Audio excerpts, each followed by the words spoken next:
आप सभी का स्वागत है एक्सेल स्टडीज में। तो आज हम देखने जा रहे हैं फंक्शन के बारे में। और सबसे पहले देखते हैं कि फंक्शन की डेफिनेशन क्या होती है। ना function are the block of code, means function are the block of code which are meant to perform the specific task। एक तरीके से एग्जाम्पल ले लेते हैं, एग्जाम्पल समझते हैं होता क्या है ये। मान लो कि 4 बॉयज हैं, एक का नाम है अमित, दूसरा है शैलेश, तीसरा है Akhilesh and fourth one is Dinesh.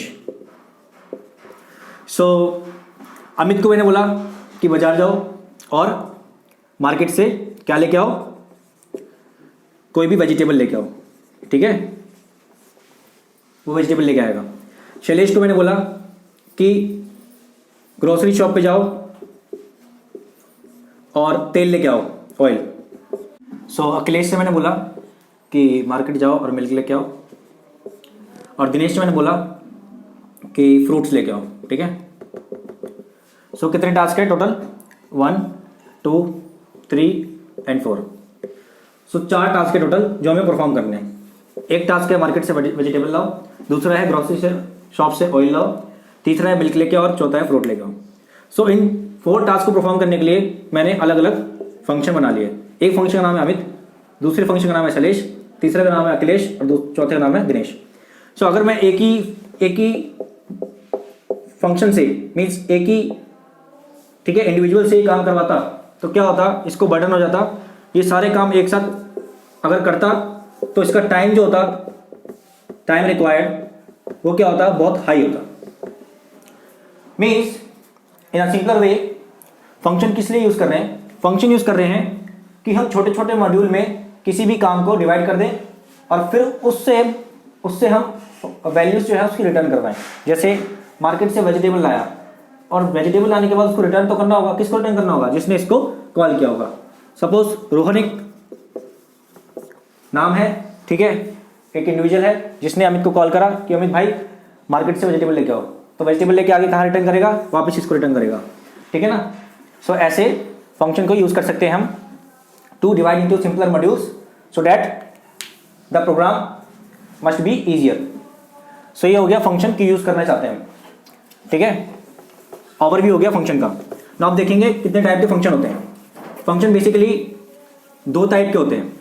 So the first one is user defined function and the second one is pre defined function. So types of function. So actually there are 2 type of function and first one is user defined function and second one is predefined function. Predefined function. Now what is the difference between user defined function and predefined function? Now actually सबसे पहले देखते हैं predefined function क्या होता है। So predefined function वो function होते हैं जो इनबिल्ट होते हैं। इनबिल्ट मीन्स ये पहले से ही प्रोग्राम में होते हैं और ये बोल सकते हैं कि इनकी जो डेफिनेशन होती है वो पहले से ही मौजूद होती है किसी हेडर फाइल में, किसी हेडर फाइल में। सो ये होते हैं प्रीडिफाइंड फंक्शन। और यूजर डिफाइंड फंक्शन क्या होते हैं? यूजर डिफाइंड फंक्शन जो होते हैं वो यूजर खुद ऑब्टेन करता है और डेवलप करता है, ठीक है, by his thinking, bye her thinking, ठीक है। मीन्स ये यूजर के होते हैं, मीन्स ये यूजर को बिलोंग करते हैं। और यूजर डिफाइंड फंक्शन की डेफिनेशन भी यूजर खुद लिखता है, ठीक है ना। मीन्स ये इनबिल्ट नहीं होते। सो इससे तो ये पता चल गया कि प्री डिफाइंड फंक्शन जो होते हैं वो एक ही स्पेसिफिक टास्क के लिए यूज होते हैं और यूजर डिफाइंड फंक्शन वो फंक्शन होते हैं जो यूजर अपने हिसाब से, अगर उसको वेजिटेबल से मार्केट से वेजिटेबल मंगाना है, ठीक है, या मिल्क मंगाना है या कुछ भी मंगाना है, वो अपने हिसाब से यूजर कमांड देके वो काम कर सकता है, ठीक है। पर प्री डिफाइंड में क्या होगा, एक फंक्शन होगा, उस फंक्शन का वही टास्क होगा, वो टास्क चेंज नहीं हो सकता, ठीक है, during the program run. But user defined function में यूजर अपने हिसाब से उस फंक्शन को मैनिपुलेट करके कोई भी टास्क उससे परफॉर्म कर सकता है और कोई भी वैल्यू रिटर्न करवा सकता है टू द कॉलिंग फंक्शन। से हो गया टाइप ऑफ फंक्शन। नाउ देखेंगे इसके एग्जांपल। सबसे पहले देखेंगे प्री डिफाइंड फंक्शन के बारे में, उसके बाद आते हैं अपना user defined function. Okay, now moving on, example of pre defined function. Example of pre defined function. ना एग्जांपल क्या होता है प्री डिफाइंड फंक्शन के? एक्चुअली आपने देखा होगा प्रिंटफ फंक्शन जो हम यूज कर रहे थे कई प्रोग्राम में, प्रिंटफ हो गया, ठीक है। ये फंक्शन किस काम में आता है? ये फंक्शन काम आता है to print formatted output to the screen. तो टास्क क्या है इसका? भाई इस फंक्शन का टास्क क्या है कि आपको क्या करना है, आपको फॉर्मेटेड आउटपुट प्रिंट करना है। कहां पे? स्क्रीन पे, ठीक है। वो स्क्रीन कौन सी होगी? जब रन करने के बाद जो स्क्रीन आती है, ठीक है, वो screen.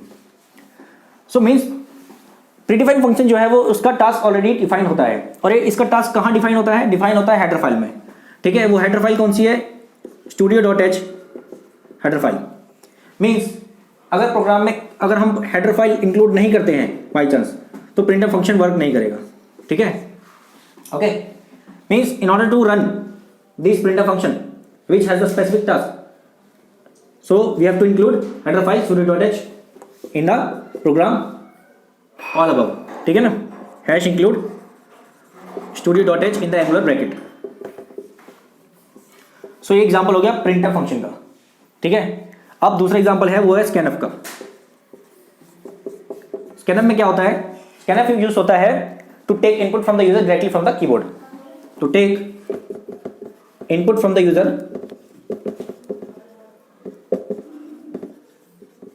Directly from keyboard. Means keyboard से डायरेक्ट एंटर करने के लिए किसी भी वेरिएबल में कोई भी वैल्यू हम स्कैनफ फंक्शन यूज करते हैं, ठीक है। तो इतना तो पता चल गया कि स्कैनफ फंक्शन एक प्रीडिफाइंड फंक्शन है। क्यों? ये प्रीडिफाइंड फंक्शन इसलिए है क्योंकि इसका टास्क जो है पहले से परफॉर्म है। मैं यूजर हूं भाई, मैंने बोला स्कैनफ ये काम नहीं करेगा, कुछ और करेगा। मैं बोल सकता हूं? ऐसा नहीं बोल सकता। क्यों? क्योंकि भाई स्कैनफ का काम एक ही है। वो काम क्या है? To print to take input from the user directly from the keyboard. जैसे प्रिंटफ का था to print formatted output to the screen. Means beyond this इनका कोई और टास्क नहीं हो सकता, ठीक है। तो स्कैनफ फंक्शन भी डिफाइन है किसी हेडर फाइल में। वो कहां पे है? सेम है studio.h, ठीक है। मींस अगर स्कैनफ फंक्शन यूज करना है in any program, we need to include header file, that is nothing but studio.h header file. Hash include studio.h। So इससे तो आपको समझ आ गया होगा कि प्रीडिफाइंड फंक्शन क्या होते हैं। एक और एग्जांपल ले लेते हैं प्रीडिफाइंड फंक्शन का, वो है square root function. Suppose square root function ले लिया आपने, SQRT opening closing parenthesis semicolon, ठीक है। अब ये स्क्वायर रूट फंक्शन क्या काम करता है? ये स्क्वायर रूट फंक्शन क्या करता है? कोई भी वैल्यू होगी उसका स्क्वायर रूट देगा, ठीक है। हमें क्या देगा? स्क्वायर रूट देगा उसका। जैसे SQRT है 4 लिख दिया तो क्या देगा उसका हमारा आंसर देगा 2, ठीक है। और ये भी प्रीडिफाइंड फंक्शन है। क्यों प्रीडिफाइंड फंक्शन है? क्योंकि स्क्वायर रूट फंक्शन जो है वो क्या देगा? सिर्फ स्क्वायर रूट देगा, ठीक है, किसी भी वैल्यू का, ठीक है। अगर हमें इसको कोई और काम करवाना है तो हम नहीं करवा सकते, ठीक है। ये इसलिए प्रीडिफाइंड फंक्शन है। और जैसे ये प्रीडिफाइन है प्रिंटफ, स्कैनफ, इनकी भी डेफिनेशन है studio.h में और studio.h में। ऐसी स्क्वायर रूट फंक्शन जो है वो प्रीडिफाइन है, इसकी भी डिफाइन जो है वो किसी हेडर फाइल में मौजूद है। वो कौन सा हेडर फाइल होगा? mat.h, ठीक है। mat.h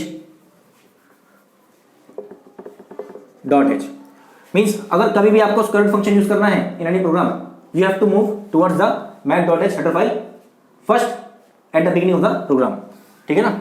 तो आप इंक्लूड कर सकते हो यहाँ पे हैश इंक्लूड mat.h, ठीक है, ऑल अबव। सो हो गया एग्जांपल, हो गया प्रीडिफाइंड फंक्शन का। और इस एग्जांपल में हमने लिया प्रिंटफ, स्कैनफ और square root function. Now move करते हैं यूजर डिफाइंड फंक्शन की ओर। तो आ गए हम एक एग्जांपल लेकर। एग्जांपल है C program to add 2 numbers by using function. और वो फंक्शन कौन बनाएगा? यूजर बनाएगा। Means the function is user defined function. So अगर आपको एक फंक्शन डिफाइन करना है खुद से, उसके लिए 4-5 चीज आपको पता होनी चाहिए पहले से। तो वो 4-5 चीज क्या है? पहली है फंक्शन प्रोटोटाइप। फंक्शन प्रोटोटाइप, कभी कभी हम इसको फंक्शन डिक्लेरेशन भी बोलते हैं, डिक्लेरेशन। ना ये फंक्शन प्रोटोटाइप और फंक्शन डिक्लेरेशन होता क्या है? एक्चुअली फंक्शन प्रोटोटाइप और फंक्शन डिक्लेरेशन क्या काम करता है? ये कंपाइलर को बताता है, क्या करता है? कंपाइलर को मैसेज पास करता है। क्या मैसेज पास करता है? कि जो फंक्शन है उसका नाम क्या होगा, फंक्शन नेम। दूसरा मैसेज पास करता है कंपाइलर को कि फंक्शन का रिटर्न टाइप क्या होगा, मींस क्या डाटा टाइप होगा उस वैल्यू का जो वैल्यू फंक्शन रिटर्न करेगा। और तीसरी चीज बताता है कि क्या आर्गुमेंट पास करने वाला है यूजर किसी फंक्शन को, means argument past type, means जो आर्गुमेंट पास करेगा, जो वैल्यू पास करेगा उस वैल्यू का क्या टाइप होगा, वो कैर टाइप की होगी, फ्लोट टाइप की होगी, इंट टाइप की होगी। ठीक है, तो ये चीज बताता है। अब ये है फंक्शन प्रोटोटाइप कि क्या काम करता है। अब देखते हैं कि फंक्शन प्रोटोटाइप का सिंटेक्स क्या होता है। सिंटेक्स, तो सिंटेक्स बहुत सिंपल है। फंक्शन प्रोटोटाइप का सिंटेक्स है रिटर्न टाइप, ठीक है। रिटर्न टाइप के बाद थोड़ा सा स्पेस देके फिर फंक्शन नेम, फिर फंक्शन नेम के बाद पैरेंथेसिस ओपन, फिर type 1 argument 1 comma type 2 space देके argument 2 comma up to so on parenthesis close semicolon. ठीक है, तो ये होता है फंक्शन प्रोटोटाइप का सिंटेक्स। सो अगर मैं देखूं इस प्रोग्राम में फंक्शन प्रोटोटाइप कहां पे, तो सबसे पहले लाइन है फंक्शन प्रोटोटाइप की इंट। इंट क्या है यहाँ पे? रिटर्न टाइप, मीन्स किस टाइप की वैल्यू रिटर्न होगी, इंटीजर टाइप की वैल्यू रिटर्न होगी। ठीक है, दूसरा है फंक्शन नेम। फंक्शन नेम क्या रखा मैंने? Add numbers. ठीक है, और तीसरा है टाइप ऑफ आर्ग्यूमेंट्स। सो ए और बी दो आर्ग्यूमेंट है जो पास करेगा यूजर फंक्शन को, और उनका जो टाइप है वो किस टाइप के होंगे? Integer type. ठीक है, तो फंक्शन प्रोटोटाइप कंपाइलर को बताता है कि फंक्शन नेम क्या होगा, फंक्शन का रिटर्न टाइप क्या होगा, और किस आर्ग्यूमेंट को पास करेगा फंक्शन, मींस किस टाइप के आर्ग्यूमेंट को फंक्शन पास करने वाला है। ठीक है, तो ये तीन चीज बताने वाला फंक्शन प्रोटोटाइप। और उसका सिंटेक्स क्या होता है? पहले रिटर्न टाइप, फिर फंक्शन नेम, फिर पैरेंथेसिस में type 1 argument 1 comma type 2 argument 2 up to so on, मतलब जितने भी आर्ग्यूमेंट पास करने हैं आपको वो सब। ठीक है, सो ये होगा फंक्शन प्रोटोटाइप के बारे में। और अब देखेंगे दूसरी चीज, अगर आपको यूजर डिफाइंड फंक्शन बनाना है तो वो भी पता होना चाहिए। ठीक है, सो वो दूसरी चीज कौन सी होगी? सो दूसरा है वो होगा आपका function calling. Okay, so by the way function calling क्या होती है? फंक्शन कॉलिंग होता है कि आप कभी भी फंक्शन को कॉल करो और उस प्रोग्राम का कंट्रोल जो है वो कहां चले जाए? फंक्शन डेफिनेशन पे। Means in order to put the control of the compiler to that of the function definition, we use function calling. so ये होता function calling। अब देखते हैं इसका सिंटेक्स क्या होता है। ठीक है, तो syntax of function calling, syntax बहुत इजी है। सबसे पहले क्या होगा? फंक्शन का नाम, फंक्शन नेम, और पैरेंथेसिस में होगा आर्ग्यूमेंट 1 आर्ग्यूमेंट 2, ठीक है, अप टू सो ऑन।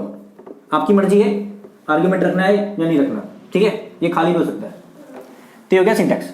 अब सिंटेक्स के हिसाब से अगर हम प्रोग्राम में देखूं कि फंक्शन कॉल कहां पे है, तो एक्चुअली फंक्शन कॉल ये रहा। फंक्शन का नाम क्या था? Add numbers. ठीक है, और पैरेंथेसिस में क्या पास हो रहे हैं? आर्ग्यूमेंट। आर्ग्यूमेंट क्या है? n1 और n2। ठीक है, तो ये हो गया फंक्शन कॉल। तो यहां साथ साथ मैं लिख देता हूं फंक्शन कॉल, और ये था फंक्शन डिक्लेरेशन या फंक्शन प्रोटोटाइप। ठीक है, ओके। नाउ अब देखेंगे कि फंक्शन डेफिनेशन क्या होती है। दो चीजें पढ़ चुके हैं, अब तीसरा देखेंगे फंक्शन डेफिनेशन। अगर आपको यूजर डिफाइंड फंक्शन बनाना है तो आपको ये भी पता होना चाहिए। Function definition, function definition. So function definition क्या होता है? फंक्शन डेफिनेशन में कोई भी टास्क जो परफॉर्म हो रहा है वो कहाँ परफॉर्म हो रहा होता है? फंक्शन डेफिनेशन में।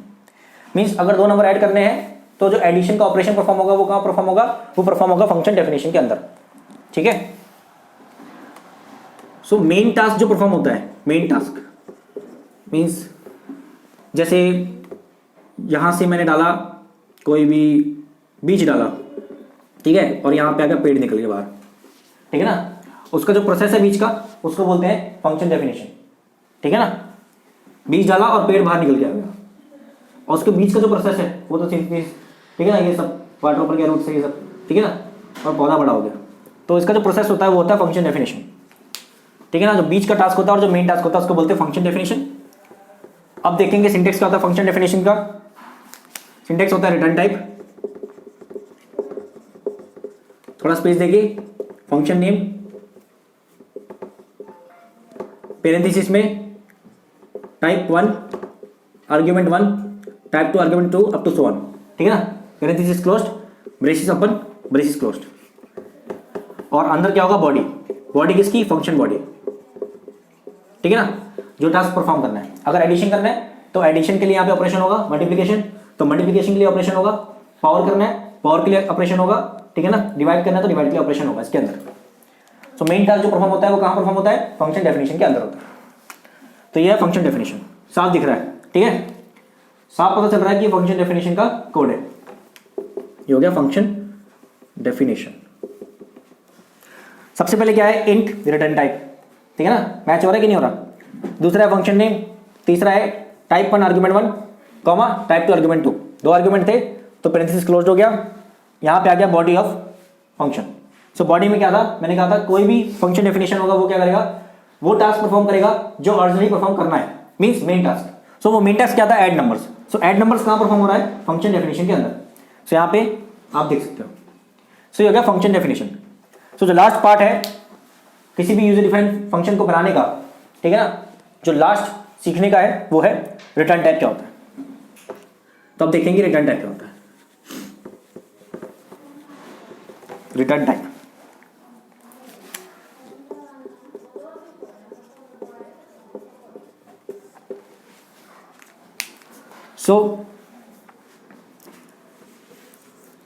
मान लो आपने एडिशन परफॉर्म कर दिया फंक्शन डेफिनेशन में, ठीक है ना, और उस एडिशन को परफॉर्म करने के बाद जो वैल्यू आई, मान लो 3 + 4 कर दिया, कितना हो गया? 7। और वो जो वैल्यू आई 7 वो हमें कहाँ भेजनी है? मेन फंक्शन में।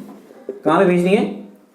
मेन फंक्शन में, ठीक है ना, जहाँ से फंक्शन को कॉल किया था, ठीक है ना, यहाँ से फंक्शन को कॉल किया था, और हमें इसको कहाँ भेजना है? सी को, जहाँ पे एडिशन परफॉर्म हो गया है मेन फंक्शन के अंदर। तो हम क्या यूज करेंगे? Return type, means return parenthesis में एक्सप्रेशन, सेमीकोलन। ये सिंटैक्स है। तो जैसे ही मैं ये एक्सप्रेशन को लिखता हूं, return in the parenthesis we have C, ठीक है, जैसे ही मैं लिखता हूं तो क्या होता है? जो सी है ये कहां चले जाता है? कॉलिंग फंक्शन पे। सी कहां चले जाता है? कॉलिंग फंक्शन पे। कॉलिंग फंक्शन ये था, तो इसकी जगह सी आ जाएगा, और सी की वैल्यू कहां चली जाएगी? सब में, ठीक है ना। सो ये होता है रिटर्न टाइप के बारे में। सो एक और चीज मैं बताना चाहता हूं इसमें, ताकि आपको कोई कंफ्यूजन ना रहे, वो है actual parameters and formal parameters. ठीक है, actual parameter and formal parameter. So parameters, तो दो तरीके के पैरामीटर होते हैं। एक होता है एक्चुअल पैरामीटर, एक्चुअल जो असली में एग्जिस्ट करता है, दूसरा होता है फॉर्मल। डिफरेंस क्या होता है? डिफरेंस ये होता है, मेरे पास 10 रुपए हैं, वो मेरे ओरिजिनली बिलोंग करते हैं मेरे को, ठीक है ना, मैंने कमाए हैं, मैंने दे दिया अमित को। अब अमित ये तो नहीं बोल सकता कि मेरे हैं, अमित बोल सकता है कि मैंने इससे लिए अब मेरे हुए हैं, ठीक है ना, पर ओरिजिनली किसके थे? ओरिजिनल थे रोहन के, ठीक है ना। तो ये हो गया एक्चुअल पैरामीटर और फॉर्मल पैरामीटर डिफरेंस। तो डिफरेंस यहां से देख सकते हैं हम। सो n1 n2 वो दो नंबर है जिस नंबर में यूजर एंटर करेगा कोई भी वैल्यू। सपोज n1 में एंटर करी 3, n2 में एंटर करा 4, ठीक है ना। अब n1 n2 कहां पास होंगे? जैसे फंक्शन कॉल होगा n1 n2 पास होंगे a में और b में, ठीक है ना, a में और b में। सो अब a में क्या आ जाएगा? a में आ जाएगा 3, b में आ जाएगा 4। जैसे n1 ए में पास होगा, N2 बी में पास होगा, ठीक है। तो ए में आ जाएगा 3, बी में आ जाएगा 4। तो ओरिजिनली किसके थे 3 और 4? एक्चुअली ओरिजिनली थे वो N1 और N2 के। तो इसको बोलते हैं N1 N2 को एक्चुअल पैरामीटर, एक्चुअल पैरामीटर, ठीक है ना। और ए और बी को बोलते हैं यहां पे फॉर्मल पैरामीटर। सो आपको पता क्या चलेगा ये एक्चुअल पैरामीटर है कि ये फॉर्मल पैरामीटर है? अगर फंक्शन कॉल के दौरान, कब? फंक्शन कॉल के दौरान, ठीक है ना, पेरेंथेसिस में जो भी आर्गुमेंट्स होंगे, जैसे ये आर्गुमेंट थे N1 N2, वो क्या होंगे? एक्चुअल पैरामीटर होंगे। और फॉर्मल कैसे पता चलेगा? फंक्शन डेफिनेशन के दौरान जो भी पेरेंथेसिस में आर्गुमेंट होंगे वो क्या होंगे? फॉर्मल आर्गुमेंट और फॉर्मल पैरामीटर, ठीक है ना, फंक्शन डेफिनेशन में। सो ये डिफरेंस होगा एक्चुअल पैरामीटर का और फॉर्मल पैरामीटर का, ठीक है। और यही मैंने बता दिया आपको कि N1 N2 जो नंबर है वो कहां पास होंगे? ए और बी में, ठीक है। तो ये था पैरामीटर्स के बारे में। अब देखेंगे कि फंक्शन की वर्किंग कैसे है। मींस अगर आपको एक्सप्लेन करना हो और आपको लिखना हो कोड किसी भी यूजर डिफाइंड फंक्शन का, तो आप कैसे लिखोगे? तो वो हम देखने जा रहे हैं। तो पहले इसको मिटा लेते हैं, ठीक है। नाउ तो जहां तक मैं जानता हूं आपको मैंने बता दिया है कि फंक्शन प्रोटोटाइप क्या होता है, फंक्शन कॉलिंग क्या होती है, और फंक्शन डेफिनेशन क्या होती है, और रिटर्न टाइप क्या होता है, ठीक है। अब मैं आपको समझाने जा रहा हूं कि प्रोग्राम को कैसे एक्सप्लेन करूंगा, और आप इस प्रोग्राम को एक्सप्लेनेशन सुनते ही आप समझ जाओगे कि कोड कैसे लिखना है यूजर डिफाइंड फंक्शन का। ओके, तो सबसे पहले हमारे पास क्या है? Function prototype. सो ये हर प्रोग्राम में रहने वाला है। अगर आप ऐड नंबर्स फंक्शन यूज कर रहे हो, 2 पैरामीटर यूज कर रहे हो, कहां पे? फंक्शन डेफिनेशन में, तो आपको फंक्शन प्रोटोटाइप लिखना ही पड़ेगा ताकि कंपाइलर को पता चले कि जो फंक्शन है उसका नाम क्या है, फंक्शन का रिटर्न टाइप क्या है, और फंक्शन के पैरामीटर्स क्या है। जब तक मैं ये कंपाइलर को नहीं बताऊंगा और मैंने ये फंक्शन यूज कर लिया सपोज, नीचे ऊपर लिखा ही नहीं है, तो क्या होगा? एरर दे देगा। भैया कंपाइलर को बताना पड़ेगा ना कि भाई, मान लो कंपाइलर को मैंने बोला कि भाई लेके आ, अब भाई क्या लेके आ, है ना, भाई चीनी लेके आ। भाई चीनी बता रहे मैं यहाँ पे क्या बता रहा हूँ? पैरामीटर्स। अब मैं बोल दिया कंपाइलर भाई लेके आ, उसको क्या कुछ लाएगा ही नहीं, वो क्या बोलेगा? नहीं ला रहा, तुम्हें कुछ बताया नहीं लाने के लिए ना, दैट्स वाई। सो सबसे पहले बताना पड़ेगा कि फंक्शन का नाम क्या है, फंक्शन का रिटर्न टाइप क्या है, क्या लेके आना है, ठीक है, किसको लेके आना है, और क्या पास करके लेके आना है, ठीक है। मान लो मैंने कंपाइलर को भेजा कि भाई तू लेके आ, और क्या बोला कि भाई तू चीनी लेके आ। चीनी क्या है यहाँ पे? इंटीजर टाइप, ठीक है। मैंने बोला, किसको बोला? कंपाइलर को। तो कंपाइलर क्या है? ऐड नंबर्स, ठीक है। और मैंने क्या बोला कंपाइलर को कि भाई 20 रुपये ले जा, 10 रुपये ए 10 रुपये बी, ठीक है, समझ गया। तो ये है ऑल अबाउट फंक्शन प्रोटोटाइप, और क्यों यूज करना है ये समझ गया होंगे आप, ठीक है। अब आते हैं नीचे मेन फंक्शन में।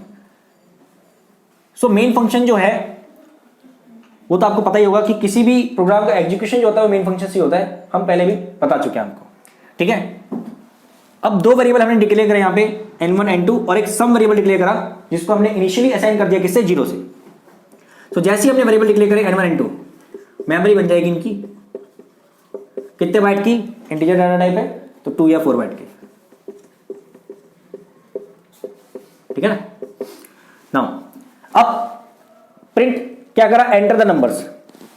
तो जैसे ही मैं इसको रन करता हूं, सबसे पहले क्या प्रिंट होगा? Enter the numbers N1 and N2 is equal to, ठीक है ना। तो ये प्रिंट होगा, ये प्रिंट हुआ। मान लो N1 में मैंने डाल दिया 3, N2 में डाल दिया 4, 3 एंड 4। सो N1 एक वेरिएबल है जिसमें चला गया 3, N2 एक वेरिएबल है जिसमें चला गया 4। अब स्कैनफ तो हो गया काम, इन दोनों काम खत्म। अब आते हैं सम पे, इस लाइन पे आते हैं हम। अब यहां पे क्या है? फंक्शन कॉलिंग हो रही है। फंक्शन का नाम क्या है? ऐड नंबर्स, और आर्गुमेंट क्या है? N1 N2, ठीक है ना। ये आर्गुमेंट कौन से हैं? Formal actual argument, because N1 N2 में जो 3 और 4 है ये फॉर्मल आर्गुमेंट्स, ठीक है ना। तो अब देखते हैं इसको। जैसे ही ऐड नंबर्स कॉल हुआ, जो कंट्रोल है प्रोग्राम का कहां चला गया? फंक्शन डेफिनेशन, ठीक है। सो मैंने बताया था whenever the function calls the control of the program transfer to the function definition. So ये रही हमारी फंक्शन डेफिनेशन और कंट्रोल कहां चला गया, फंक्शन डेफिनेशन में। और जो आर्ग्यूमेंट है एक्चुअल आर्ग्यूमेंट n1 n2 ये कहां चले गए, a और b में, ठीक है ना। अब a में क्या आ गया है 3 और b में क्या आ गया है 4, मींस n1 कहां पास हो गया है a में, n2 क्या पास हो गया b में, ठीक है। और ये जब तक पास नहीं होगा जब तक आप इसका डाटा टाइप सेम नहीं रखोगे। मान लो n1 जो है वो कैर टाइप का है और a जो है वो फ्लोट टाइप का है। तो भाई मैंने आपको पहले ही बता दिया था in the beginning of the lectures कि अगर किसी भी वेरिएबल में कोई दूसरे वेरिएबल की वैल्यू असाइन करनी हो तो उन दोनों का टाइप सेम होना चाहिए, ठीक है। इसी हिसाब से अगर n1 कैर टाइप का है, a फ्लोट टाइप का है, तो वैल्यू कभी भी असाइन नहीं हो सकती। बट यहां पे क्या है, n1 भी इंटीजर डाटा टाइप का है, ठीक है ना, और a और b भी इंटीजर डाटा टाइप का है। तो दैट्स वाई हम यहां पे पास कर सकते हैं। सो n1 का पास हो गया a में, 3 आ गया यहां पे, n2 का पास हो गया b में, तो 4 आ गया।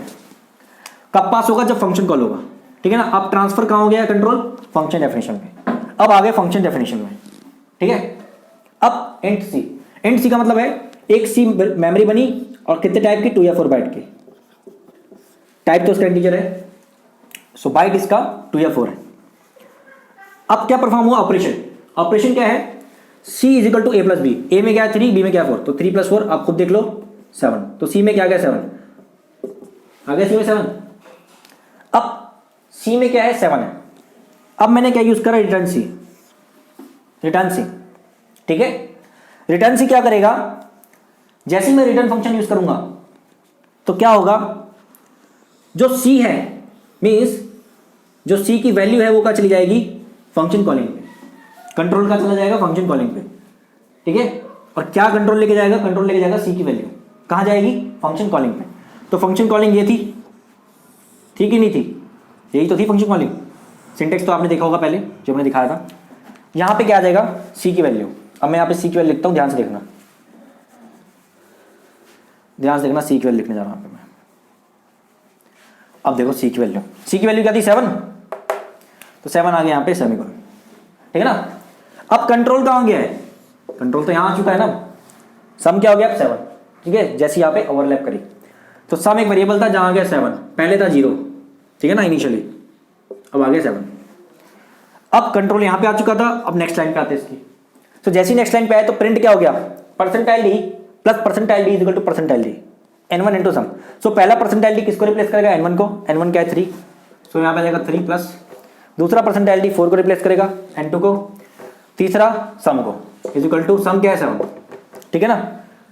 अब गेट चेस लग गया, स्क्रीन होल्ड हो गई और हम प्रोग्राम से बाहर आ गए, ठीक है। सो ये था all about that how this program works. एक एक लाइन आपको अच्छे से समझाइए, ठीक है, कोई दिक्कत नहीं होनी चाहिए। बस एक चीज मैं बताना भूल गया यहाँ पे, बहुत इंपॉर्टेंट है, ये रिटर्न टाइप जो है, जो यहाँ पे इंटीजर दे रखा है वो किस लिए दे रखा है, ठीक है। यहाँ पे इंटीजर क्यों लिया है मैंने, सिर्फ वॉइड, फ्लोट, बहुत सारे कैर भी है, ठीक है ना। यहाँ पे इंटीजर इसलिए लिया है क्योंकि रिटर्न कर रहा हूं मैं सी, क्या कर रहा हूं, रिटर्न कर रहा हूं मैं सी की वैल्यू 7 एक इंटीजर है। सो इंटीजर रिटर्न कर रहा हूं तो इंटीजर डाटा टाइप आना चाहिए यहाँ पे, ठीक है ना। चाहे वो फंक्शन प्रोटोटाइप हो, फंक्शन डिक्लेरेशन हो या फंक्शन डेफिनेशन हो।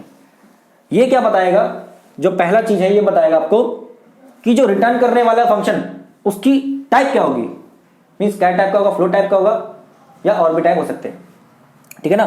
सो हर एक चीज मैंने समझाई है, एक एक चीज आप समझ सकते हो यहाँ पे, कोई ऐसी चीज नहीं बची जो आपको समझना है यहाँ पे। सो this is all about user defined function.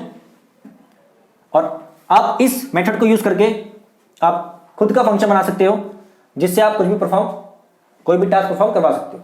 So this is all about user defined function. So हमारे चैनल एक्सेलेंट स्टडीज को सब्सक्राइब करें, लाइक करें, शेयर करें